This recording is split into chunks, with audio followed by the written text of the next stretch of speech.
na verdade a minha intenção com essa mensagem é responder a um dilema. Esse dilema que eu entendo que Deus está respondendo através de Moisés àquela geração. E que de certa forma Deus então também responde à nossa geração. O dilema é esse: como ensinaremos nossos filhos a amarem a Deus em um mundo caído? Pense no contexto de Deuteronômio. Deus retirou o seu povo com mão forte do Egito. Deus agora está conduzindo o seu povo à terra prometida. Eles estão muito perto de chegar à terra prometida. E obviamente eles chegariam numa terra hostil. Lá eles encontrariam pessoas que não professavam a mesma fé. Pessoas que tinham inclusive uma fé pagã terrível, com práticas terríveis, uma influência terrível sobre os seus filhos. Parece com alguma época que você conhece? E Deus então está encorajando o seu povo e ensinando o seu povo acerca dessa responsabilidade, e não só responsabilidade, dessa bênção que é termos recebido de Deus a missão de educarmos a próxima geração, de ensinarmos a próxima geração a viver para a glória de Deus. Eu não vou ler agora para a gente ganhar tempo, mas se você der uma olhada para o texto a partir do verso 10, ele vai fazer menção a essa realidade. Olha o verso 10, por exemplo: havendo-te, pois, o Senhor teu Deus introduzido na terra que sob juramento. E aqui então Deus vai mencionar tudo aquilo que eles enfrentariam nesse novo contexto. Hoje, irmãos, não penso que nenhum cristão em sã consciência olhe para a realidade de educar os seus filhos ou educar a próxima geração sem um certo temor, sem perceber o tamanho do desafio que está diante de nós. Basta a gente dar uma passada pelas redes sociais, basta a gente observar um pouco dos shows que de repente são realizados na nossa nação, do entretenimento que é oferecido aos nossos filhos, daquilo que está a um clique na palma da mão, para percebermos, irmãos, o tamanho do desafio.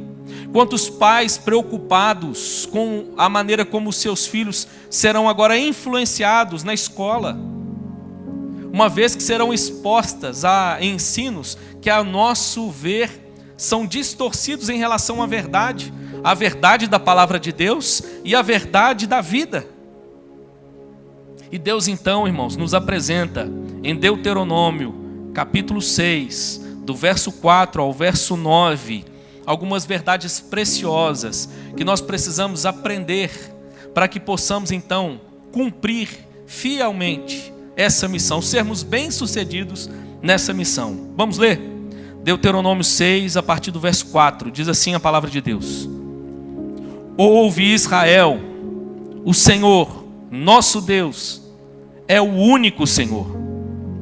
Amarás, pois, o Senhor teu Deus de todo o teu coração, de toda a tua alma e de toda a tua força. Estas palavras que hoje te ordeno estarão no teu coração. Tu as inculcarás a teus filhos, e delas falarás assentado em tua casa, e andando pelo caminho, e ao deitar-te, e ao levantar-te. Também as atarás como sinal na tua mão, e te serão por frontal entre os olhos, e as escreverás nos umbrais de tua casa e nas tuas portas. Que Deus nos abençoe, irmãos, e possa aplicar sua palavra, nos ensinando, nos fortalecendo, nos encorajando nessa nobre e árdua missão de ensinarmos a próxima geração a viverem ou a viver para a glória de Deus. Irmãos, então nós entendemos a questão dessa missão, desse desafio que temos diante de nós, e nós precisamos entender, irmãos, para que isso já de início tenha inclusive ligação com o contexto do dia de hoje. O meu desafio a você é começarmos resgatando qual é o real propósito da dádiva de Deus às mulheres, a dádiva da maternidade. Mas em contrapartida, a dádiva também de Deus aos homens, a dádiva da paternidade. E aqui servindo então de modelo para todos aqueles que entendem a responsabilidade que nós juntos temos de educarmos, de ensinarmos, de transmitirmos, de capacitarmos a próxima geração a amar a Deus acima de todas as coisas.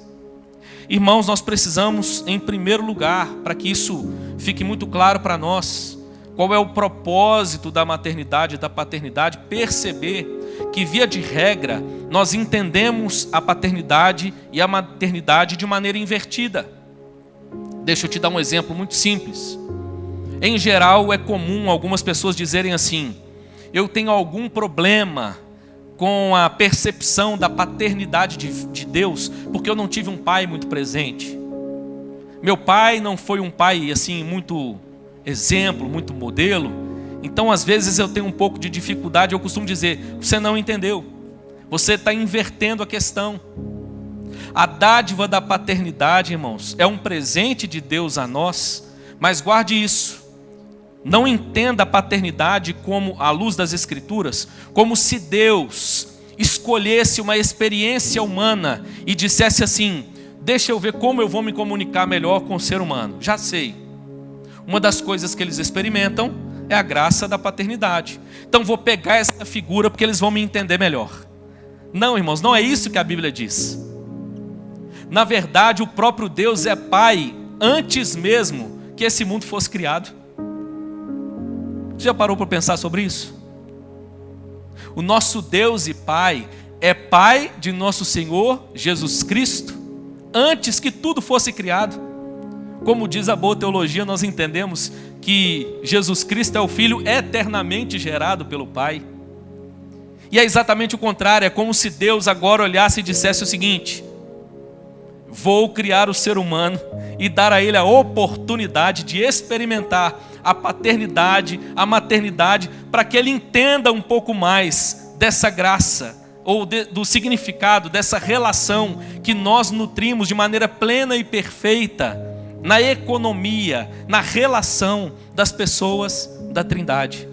Hoje é um dia, mamãe, para celebrar o fato de que, de certa forma, Deus te dá a oportunidade de aproximar um pouco mais da própria realidade divina, entendendo a dimensão do próprio Deus. O propósito, então, da paternidade e da maternidade não é a autossatisfação. Primeiro, é Deus se revelando.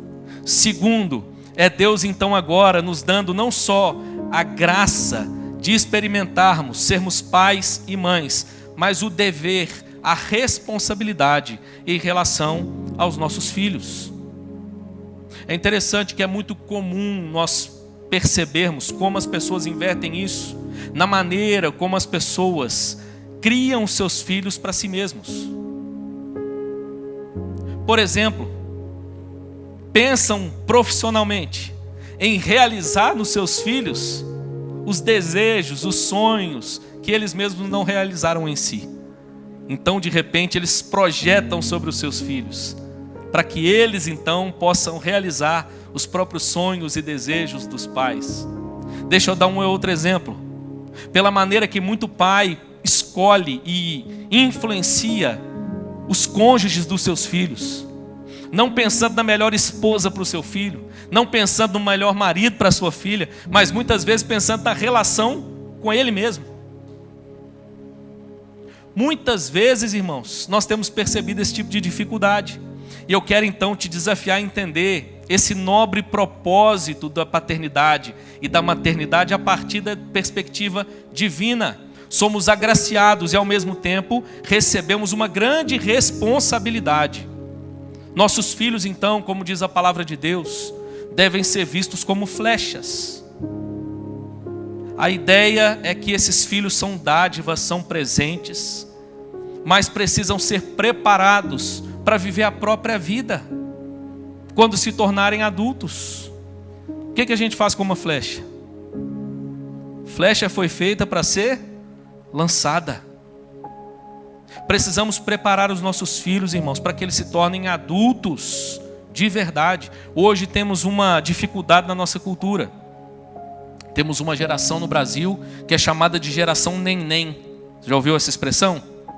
são aqueles que nem estudam e nem trabalham. Jovens entre 18 e 35 anos. O maior percentual da história. Jovens nem. Por que esses jovens são assim? Entendo eu, irmãos, porque nós temos falhado em transmitir à próxima geração os valores, os princípios, o propósito, a responsabilidade da vida. Entendo eu que Deuteronômio, irmãos, é um grande e precioso antídoto para nos auxiliar, para nos capacitar a transformarmos essa realidade. A vermos na nossa própria casa outra realidade se tornando presente.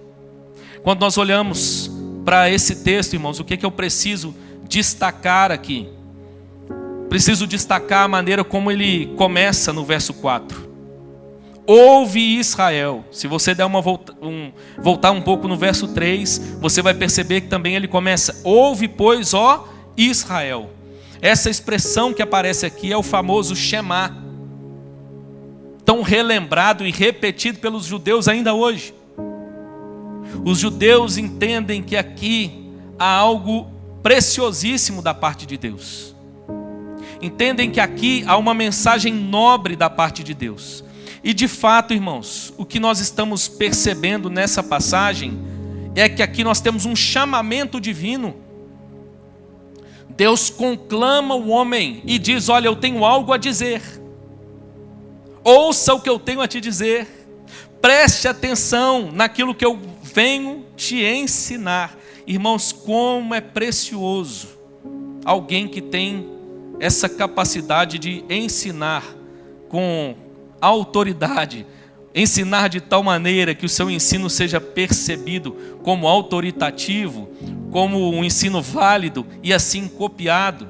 Infelizmente, muitas vezes, aqueles que são dotados da responsabilidade do ensino têm falhado na sua missão. Eu costumo lembrar sempre de uma história, irmãos. Quando eu entrei no primeiro ano de grupo, fui para a aula pela primeira vez. Quando voltei, minha mãe me perguntou o que eu achei da escola. E eu contei para ela uma história. Eu disse para ela o seguinte: bom, gostei bastante dos amigos, gostei lá da estrutura da escola, mas teve uma coisa que me deixou preocupado. 6, 7 anos, irmãos. Minha mãe disse: mas o que te preocupou? Eu disse para ela: a minha preocupação é porque a minha professora de português começou a aula falando que ela achava muito importante as pessoas aprenderem a falar o português correto, que ela se importava muito com o aprendizado do português, porque hoje em dia as pessoas estão aprendendo a falar tudo errado, e isso é um grande problema. Irmãos, aquele problema parece que ecoou na minha cabeça, e eu só prestei atenção nisso depois na aula. Marcou, irmãos, a maneira como aquele que estava ali dedicado, ocupado a ensinar a língua portuguesa, tivesse dificuldade com o básico da língua portuguesa. Acho que a aula não foi tão ruim. Eu acho que eu aprendi algumas coisas. Se de vez em quando eu soltar um problema aí, você já sabe de onde veio, tá? Mas, irmãos, o que eu quero dizer com isso? Existem lições preciosas apresentadas por Deus, irmãos. A maior fonte de saber, a maior fonte de autoridade. Quem somos nós para questionar? Ao contrário, precisamos ouvir essas lições e aprender aquilo que Deus tem a nos ensinar. Deus está conclamando o seu povo: ouve, ó Israel. E eu quero então dizer nessa noite: ouve, ó IPVO. O Senhor está nos conclamando, irmãos, a ouvir a sua voz, a ouvir o seu ensino. E diante de todo o desafio que nós enfrentamos hoje, de educar a próxima geração, de ensinar a próxima geração, talvez isso nos traga um peso muito grande, mas me maravilha, porque Deus, à medida que Ele vai apresentando as suas lições, Ele começa, na verdade, com a primeira delas, com algo que, a meu ver, irmãos, é libertador, é maravilhoso. Deus começa nos ensinando, em primeiro lugar, que como verdade indispensável para nós ensinarmos nossos filhos e a próxima geração a amarem a Deus no meio de um mundo caído, nós precisamos aprender acerca do próprio amor de Deus por nós. Tudo começa, irmãos, com um ato amoroso e gracioso da parte de Deus. Se você der uma olhada novamente no verso 4, você vai perceber que ele começa assim: ouve Israel, o Senhor nosso Deus é o único Senhor. Aqui, irmãos, o texto está começando com uma verdade preciosíssima. A primeira verdade preciosa é: Deus, na verdade, não é um ser impessoal, distante, mas Ele é o Deus pessoal de vocês. Deus é o nosso Deus. Irmãos, isso é um privilégio, à luz das Escrituras, incomparável. Podemos chamar o Deus Santo de Israel de nosso Deus. Isso é um ato de pura graça divina. Isso é um ato de puro amor de Deus. A Bíblia diz que esse ser poderosíssimo, incomparável, imenso, santo, santo, santo, cria o universo, traz tudo à existência, cria um paraíso e coloca o homem no meio desse paraíso. Mas o ser humano escolhe livremente desobedecer a Deus, se rebelar contra Deus. Mas é tão bonito perceber, irmãos, mais uma vez, à luz das Escrituras, que o movimento que Deus faz na direção da humanidade é um movimento de graça.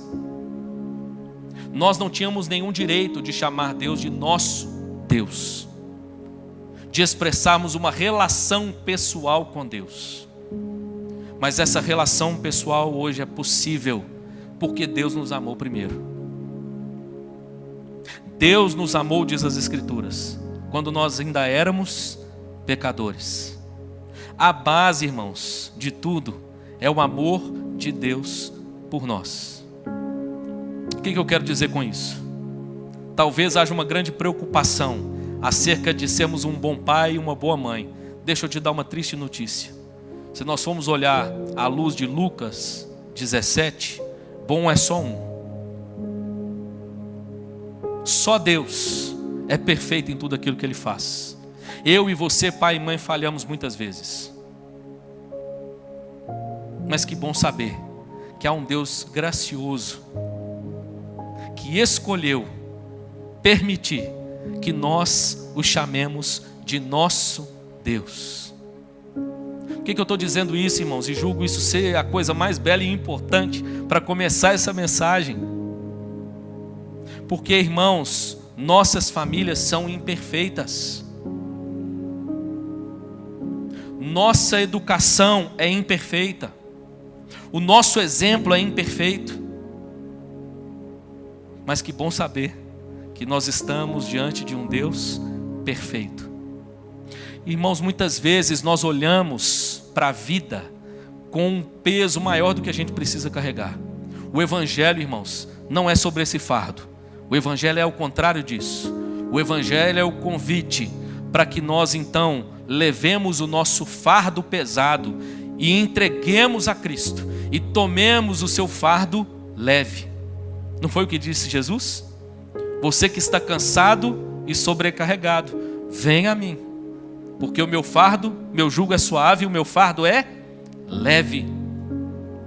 Se olharmos, irmãos, para toda a história bíblica, toda a narrativa bíblica, o que nós vamos perceber são famílias imperfeitas.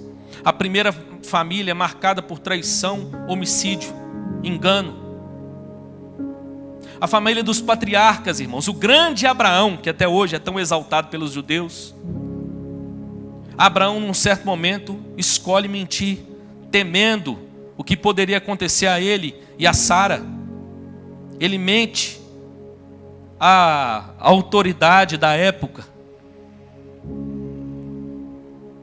Sara, percebendo que estava ficando avançada em dias e a promessa de Deus não se cumpria, ela toma a sua serva, entrega a Abraão e diz assim: dá uma forcinha para Deus, Abraão, ajuda Deus aí. E Abraão, irmãos, bonitão, né? Ao invés de dizer não, o que ele faz? Ele se deita com Agar. Agar engravida e dá à luz um filho. E Deus diz: mas não foi isso que eu prometi. Isaac e Rebeca, irmãos, como nutriam preferências, cada um por um filho. Que dureza, hein? Olhe para a história de Jacó e Raquel. Perceba o homem que ficou conhecido como o enganador. Aliás, é o significado do seu nome. O usurpador, o enganador. Perceba como a história da sua família é marcada por dor, por sofrimento, por pecado. Os irmãos traem a José, o vendem, lançam numa cisterna, depois o tomam, o vendem como escravo. Irmãos, as histórias das famílias bíblicas são marcadas por imperfeições. Pastor, o senhor veio exaltar as imperfeições, dizer que é isso, a gente deve buscar isso? Não, irmãos. Mas reconhecer que no meio de uma família imperfeita há um Deus perfeito que escolheu manifestar a sua graça. Meu irmão, que alegria saber que a minha e a sua família estão diante de Deus.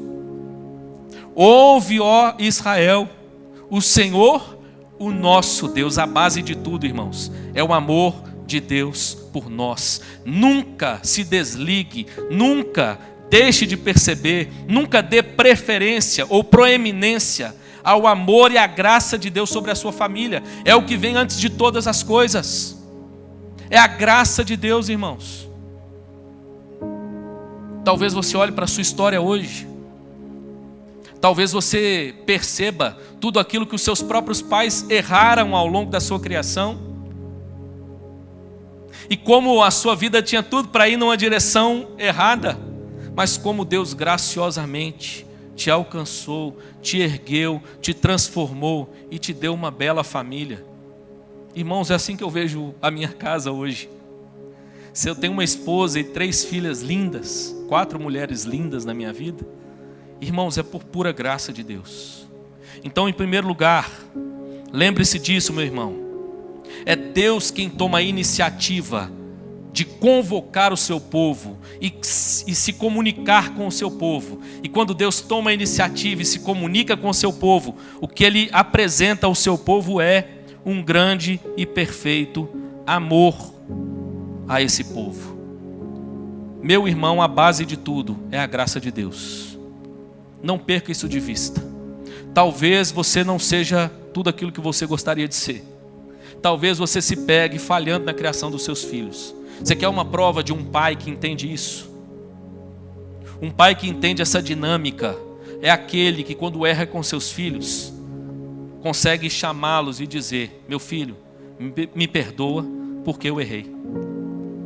Só alguém que tem a dimensão do amor e da graça de Deus, irmãos, é capaz de fazer isso. Mesmo sendo autoridade sobre a sua casa, trazer os seus filhos e reconhecer as suas fraquezas, reconhecer que não é tudo aquilo que gostaria de ser para os seus filhos. Meu irmão, não perca isso de vista. Se tem algo dentro da sua casa que está indo de mal a pior, comece por onde você deve começar. Reúna a sua família, peça perdão, reconheça os seus erros, coloque a graça de Deus em evidência. E eu quero te dizer que Deus então apresenta várias outras dádivas e bênçãos como resultado da sua graça ao seu povo. Então, em primeiro lugar, irmãos, o que Deus nos ensina é acerca do seu amor por nós. A base, irmãos, da educação da próxima geração, para que ela aprenda a amar a Deus, é a graça de Deus. É o reconhecimento do quanto Deus te ama. Mas em segundo lugar, se nós olharmos para essa passagem, nós vamos perceber, nós vamos aprender ainda acerca do nosso amor por Deus. O texto está dizendo o seguinte: tudo começa com o amor de Deus, mas na medida em que nós compreendemos o amor de Deus, nós somos capacitados agora a amá-lo. Se de fato entendemos o amor de Deus, se de fato entendemos a graça de Deus, o resultado, irmãos, será que nós o amaremos de volta. E olha como é que nós devemos amá-lo, verso 5. Amarás, pois, o Senhor teu Deus de todo o teu coração, de toda a tua alma e de toda a tua força. Aqui, irmãos, nós estamos ouvindo de Deus então, em primeiro lugar, eu amo vocês. Mas porque eu amo vocês, agora eu exijo que vocês também me amem. É interessante, irmãos, que tinha um programa que passava num desses canais aí da televisão há um tempo atrás, não sei se passa ainda hoje, mas o título do programa era Você é aquilo que você come. E o programa mostrava como a dieta interferia na vida do ser humano. E eu lembro que depois desse programa eu aproveitei a deixa e preguei um sermão. O título do sermão era Você é aquilo que você adora. Por exemplo, se você der uma olhada no Salmo 115, isso está muito claro. Tem boca, mas não fala. Tem olhos, mas não veem. Tem ouvidos, mas não ouvem. Torne-se semelhantes a eles todos os que o adoram. O que a Bíblia está dizendo, irmãos, é que nós nos tornamos semelhantes àquilo que nós adoramos. Aquele que adora a imagem de escultura, que tem boca e não fala, tem olhos e não vê, tem ouvidos e não ouve, se torna semelhante a ela. Seus ouvidos se tornam agora tapados para a realidade de Deus, fechados, surdos para a realidade de Deus. Seus olhos não conseguem perceber a realidade que está diante de si. A sua boca deixa de ser um instrumento para proclamar a glória de Deus. Você é aquilo que você adora. Mas eu vou aproveitar a frase para cunhar mais uma. E a terceira é: você é aquilo que você ama. No sentido, irmãos, de que tudo aquilo que nós amamos molda, muda e impulsiona a nossa vida. Perceba como isso é verdade. Tudo aquilo que nós amamos, irmãos, ganha a preferência no nosso coração. Tudo aquilo que nós amamos, nós colocamos em primeiro lugar. Tudo aquilo que nós amamos molda todo o pano de fundo da nossa vida. Irmãos, e nós somos então exortados a amarmos a Deus acima de todas as coisas. É interessante que esse é o grande mandamento apresentado por Jesus. Olha como ele já estava lá no Antigo Testamento. A segunda base, irmãos, o segundo ensinamento de Deus a nós, para nós então ensinarmos a próxima geração a viverem, a amarem a Deus, é o nosso amor por Deus. Deixa eu então traduzir para você o que eu quero dizer com isso. Nosso empenho religioso, muitas vezes, não será suficiente para mantermos nossos filhos ligados à fé. Mas nosso amor por Deus será sempre o melhor exemplo e a melhor lição que podemos transmitir aos nossos filhos. Muitas vezes, irmãos, nós nos confundimos e achamos que é simplesmente mantermos uma rotina religiosa e que isso será suficiente para que os nossos filhos amem a Deus. Não, não é. Não é simplesmente ir à igreja. Não é simplesmente dar ofertas. Não é simplesmente ouvir algumas mensagens. Mas é fazer tudo isso por amor a Deus. Irmãos, como nossos filhos precisam perceber o nosso amor por Deus. Deixa eu te dar algum exemplo. Eu amo futebol. Quem me conhece sabe que eu gosto de um futebol. Gosto do meu Atlético Mineiro. Afinal de contas, agora então está na melhor hora para gostar. Está ganhando tudo. Tudo que joga ganha. Irmãos, eu já paguei R$320 há 10 anos atrás para ir no estádio para ver um jogo do meu time. Por que eu fiz isso? Porque eu amo, eu gosto. Aquilo que a gente ama tem o poder de tirar o melhor de nós.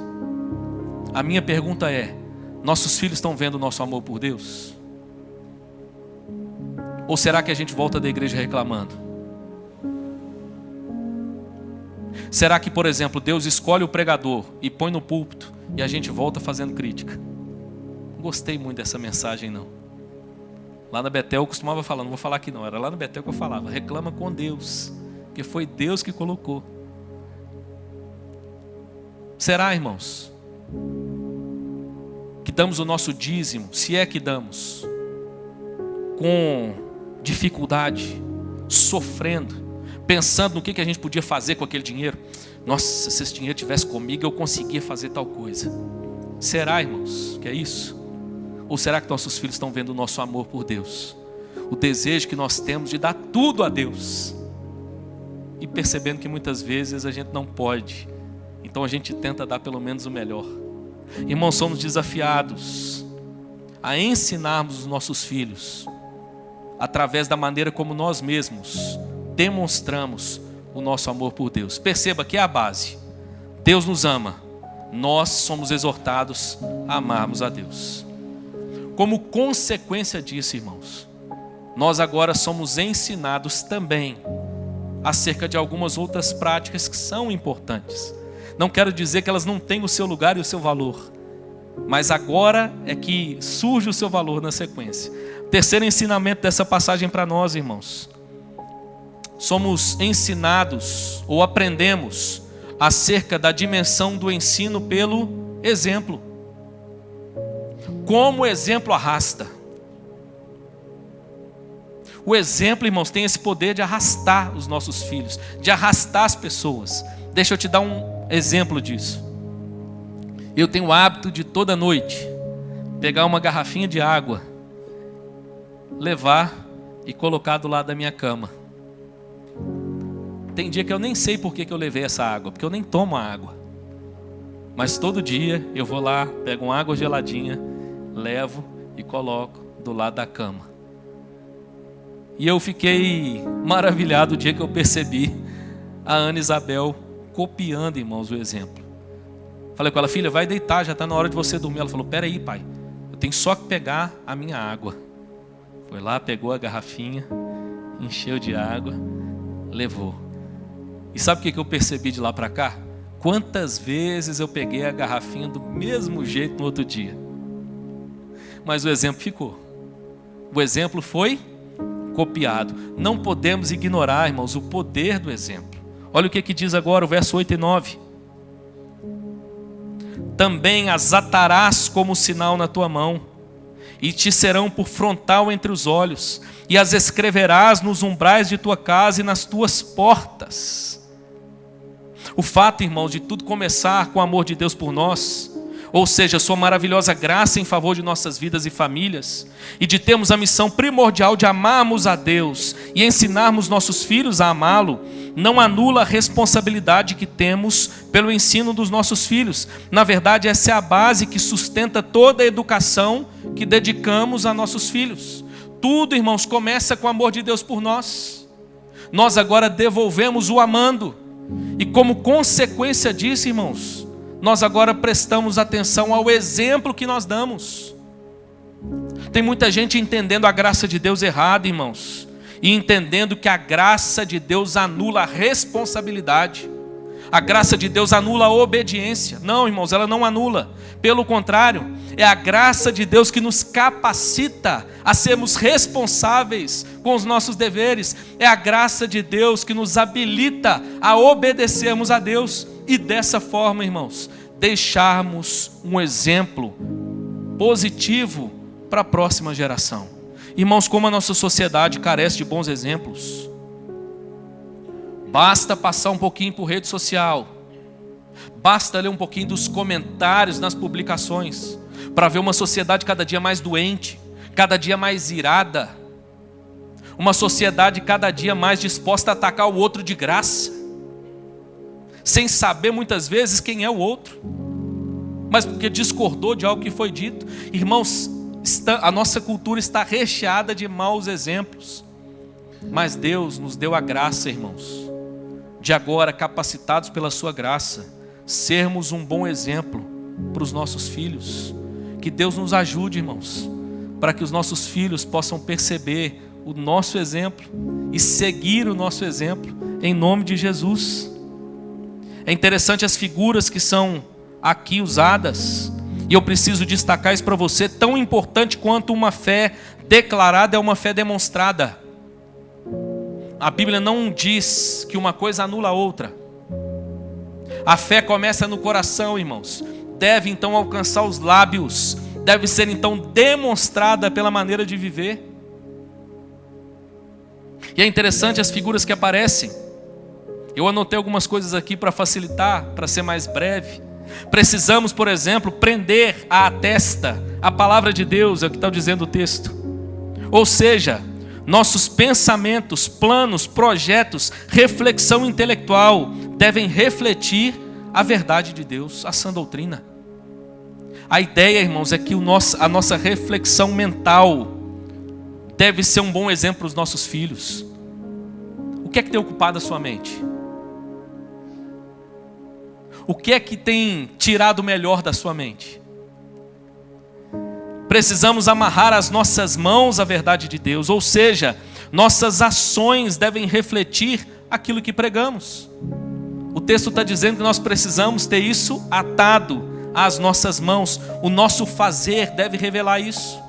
O que é que você tem feito com o melhor do que Deus tem te dado? O que é que você tem produzido? Nós então ouvimos, irmãos, finalmente, que a verdade de Deus deve estar nos batentes de nossas casas e em nossos portões. Ou seja, a primazia da palavra de Deus deve ser reconhecida de maneira visível e prática em nossas casas. Nossa religiosidade deve vir do coração, mas deve ser expressa de tal maneira que as pessoas possam vê-la e imitá-la. Aqui, irmãos, a gente precisa entender isso. Tudo começa com o amor de Deus por nós e o amor nosso a Deus. Mas isso muda a nossa espiritualidade de tal maneira que as nossas práticas religiosas agora são percebidas. A Bíblia não condena, irmãos, isso. A Bíblia não nega que há valor nisso. A maneira como o nosso viver demonstra a reverência que nós nutrimos em relação à palavra de Deus. Nossos filhos precisam ver isso, irmãos. Entendo que hoje nós sofremos de dois problemas muito comuns.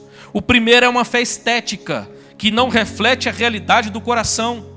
Faz barulho, tem mãos erguidas, tem movimento, mas muitas vezes é da boca para fora. É só estético, não é resultado de um coração que ama a Deus.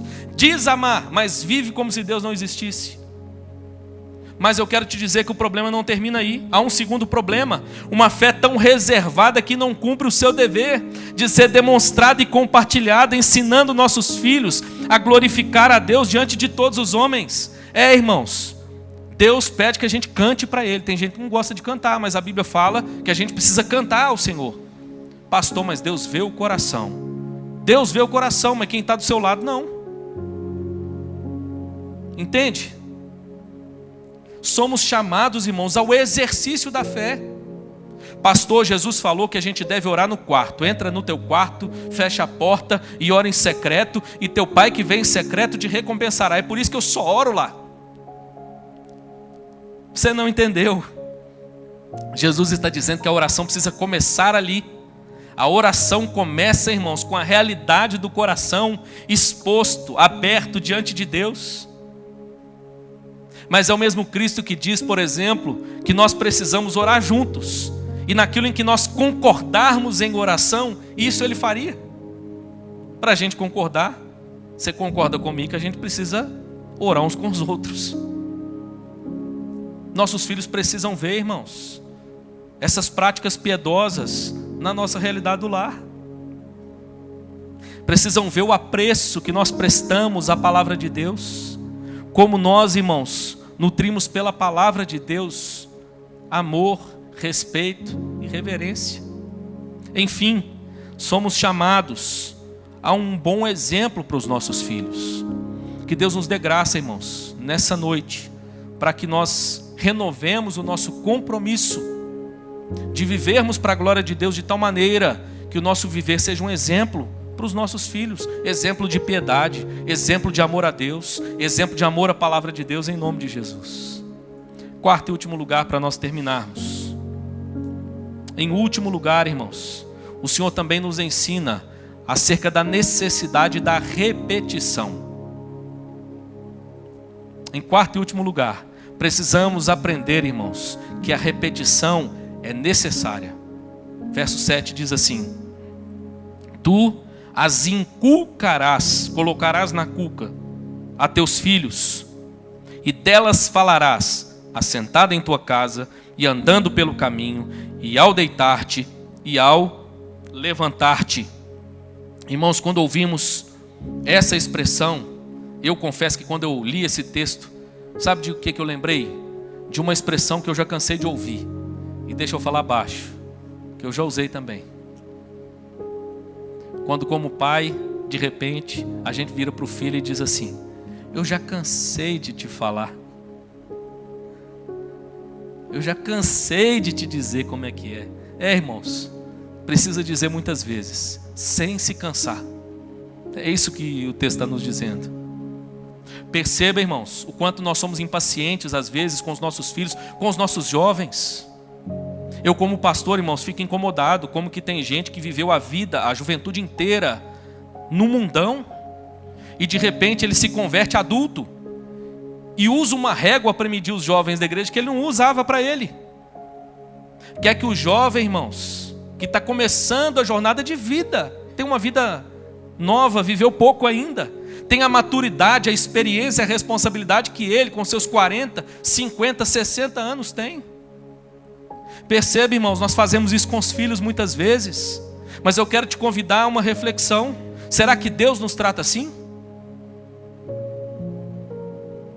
Quantas vezes, irmãos, o Senhor repetidamente está nos ensinando, nos instruindo, nos exortando, nos encorajando, nos advertindo, nos chamando à responsabilidade, repetidamente.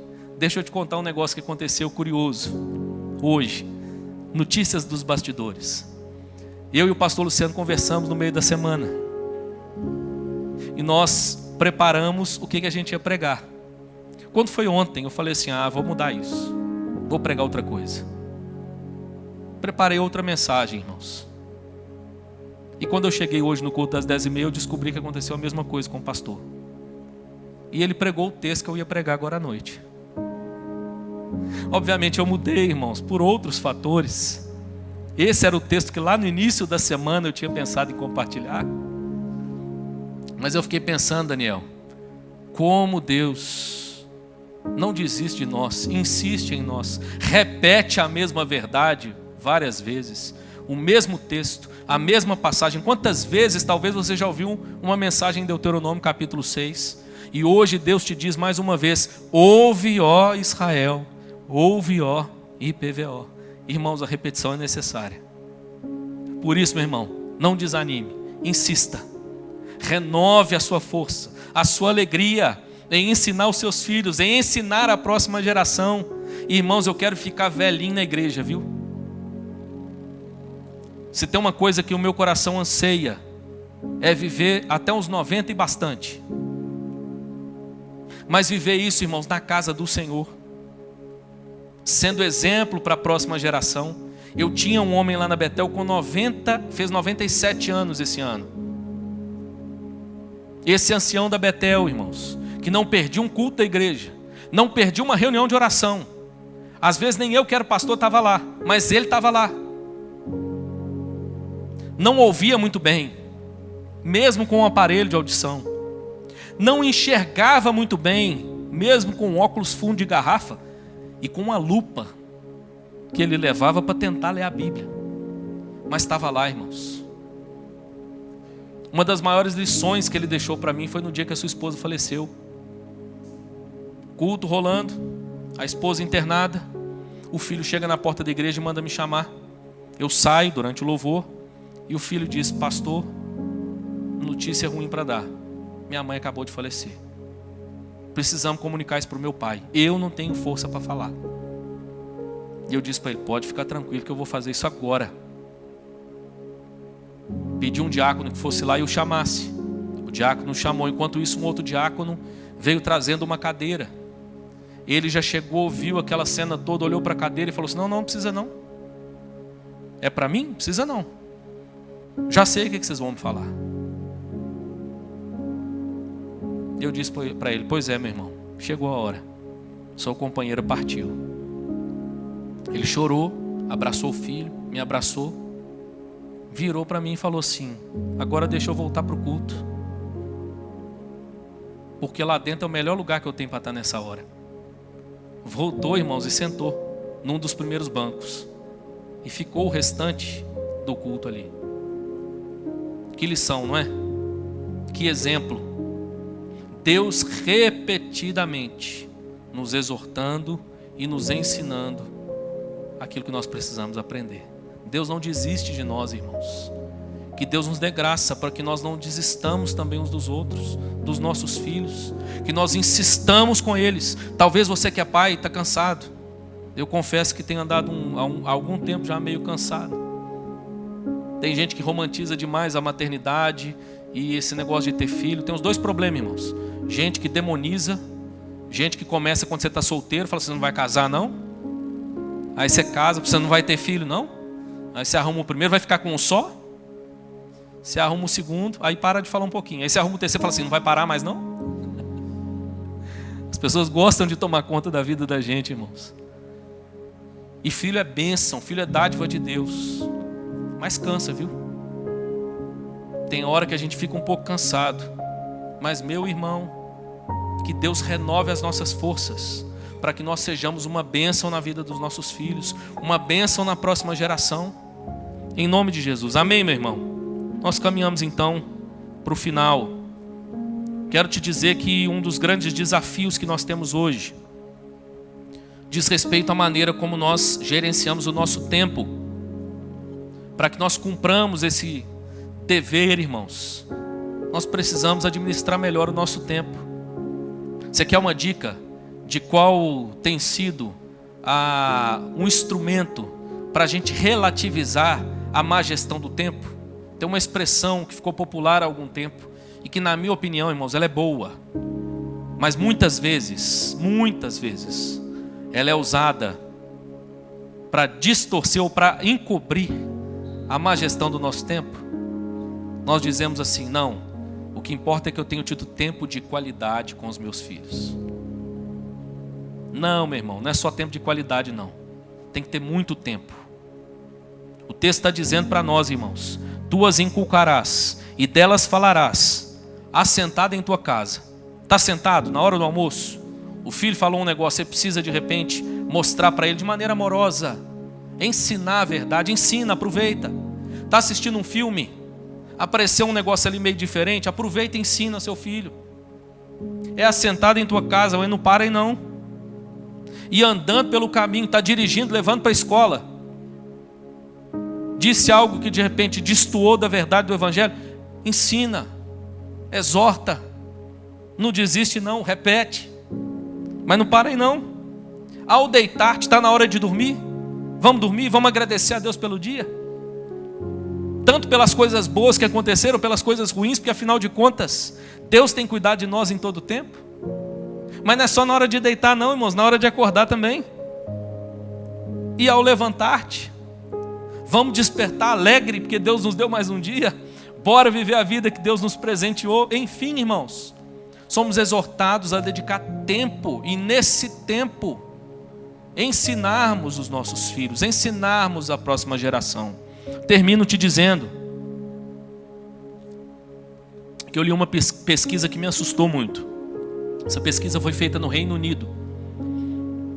E essa pesquisa então afirmou o seguinte sobre a realidade britânica. A média diária que um pai passa com seus filhos hoje no Reino Unido, média que ele passa de sentar com ele, ter algum momento com ele, 44 minutos por dia. Sendo que desses 44, ele passa 4 minutos tendo um diálogo com o filho por dia. 4 minutos é a média britânica de um pai chegar para o seu filho e ter uma conversa direta entre os dois. Assustador, não é? Penso que nós não estamos muito diferentes disso não. Mas sabe o que me chama mais a atenção? Você sabe qual que é a média do brasileiro usando o smartphone? Sabe qual é a média do brasileiro? Quem arrisca? 2 horas? 5 horas e 22 minutos. Essa é a média atual que o brasileiro passa usando o smartphone. A minha pergunta é: será que nós temos entendido, irmãos, a graça que Deus nos deu, ao mesmo tempo a responsabilidade que veio com ela?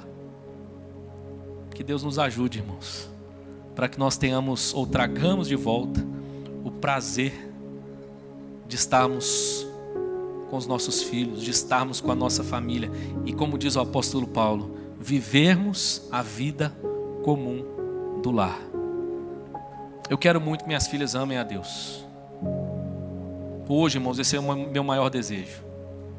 O maior legado que eu quero deixar para elas é que elas amem a Deus. Mas eu sei que para que isso aconteça, ouve, pois, ó Israel. Espero que os meus ouvidos estejam sempre abertos, e os seus também, em nome de Jesus. E que nós vejamos a próxima geração, irmãos, mais piedosa do que a nossa, mais firme na presença de Deus do que a nossa, em nome de Jesus. Amém? Quero orar com você, mesmo sentado. Você pode fechar os seus olhos. Vamos falar com Deus. Senhor Deus, nós exaltamos o Teu nome nessa noite. Te agradecemos pela Tua palavra e pela maneira como o Senhor insistentemente, repetidamente, segue nos ensinando, nos exortando, nos encorajando. Senhor, que bom saber que tudo começa com o Teu amor por nós, com a Tua graça. Quem seríamos nós? Quem seriam os nossos filhos, não fosse a Tua graça? Mas, Senhor, ao mesmo tempo somos já de cara desafiados a avaliarmos aquilo que nós mais amamos. Infelizmente, muitas vezes o nosso coração tem sido encontrado infiel nesse sentido. Quantas pessoas têm amado mais o seu dinheiro do que o Senhor, mais os seus prazeres do que o Senhor. Mas, Deus, nós ouvimos hoje a Tua voz que nos exorta, a Tua voz que nos relembra essa graça maravilhosa. E é essa graça e esse amor que o Senhor dispensou a nós, que nos capacita a amar o Senhor de volta. Senhor, nós também, ao mesmo tempo, pensamos acerca da responsabilidade do exemplo que estamos deixando. Encontre em nós, Senhor, vidas que tementemente, reverentemente, obedecem à Tua palavra e, como resultado, apresentam um exemplo, um legado positivo a deixar para a próxima geração. Senhor, que nessa noite o Senhor renove em nós o desejo de sermos uma bênção para a próxima geração e de não desistirmos da próxima geração, mas pacientemente, insistentemente, ensinarmos, auxiliarmos, capacitarmos os nossos filhos, a próxima geração, para que eles também aprendam a amar ao Senhor, mesmo em meio a um mundo hostil. Nós Te louvamos pela Tua palavra e pela maneira como o Senhor nos conclama mais uma vez, nessa noite, a ouvir a Tua voz. Assim nós então oramos com gratidão, em nome de Jesus. Amém e amém. Graças a Deus.